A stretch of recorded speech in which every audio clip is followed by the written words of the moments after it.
Welcome to Procurement Doodle, where guidelines are made simple, one doodle at a time.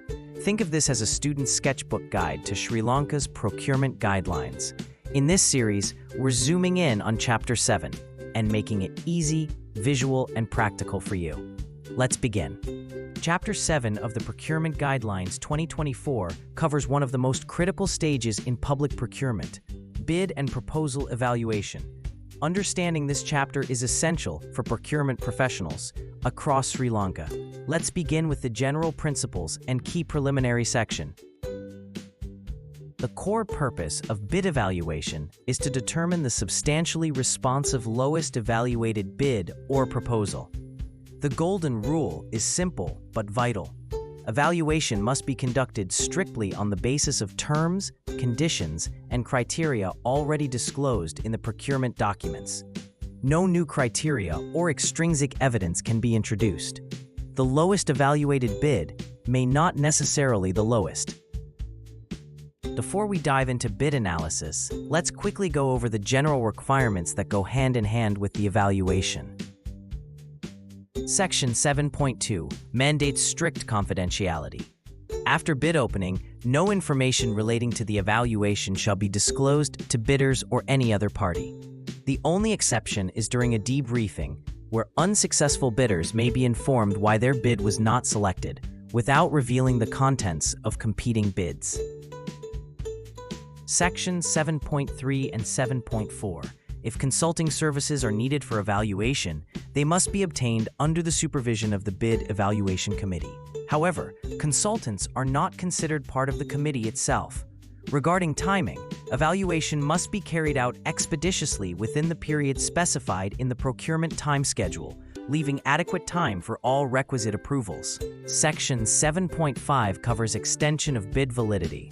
This should only be requested when unavoidable and due to reasons beyond the procuring entity's control. Critically, bidders cannot modify the substance or price of their bids during an extension. If a bidder refuses to extend, their bid security is returned and they are excluded from further consideration. Section 7.6 clarifies that only bids marked as original and submitted by the procuring entity shall be evaluated. If a document is missing from the original, the Bid Evaluation Committee may request the copy solely for clarification purposes with approval from the Procurement Committee. Here's a quick question for you, my friend. Let's see what you think. If a bidder refuses to extend their bid validity period, when are we required to return their bid security? Option 1, immediately after they reject the extension. Option 2, sometime during the evaluation process. Or Option 3, after the contract has been awarded to the successful bidder. Take a moment to think. The correct answer is Option 3. Here's why. Once a bidder refuses to extend, their bid is immediately out of the race. We remove it from further evaluation. But the actual return of the bid security happens a bit later, along with all other unsuccessful bidders, after we award the contract to the winner.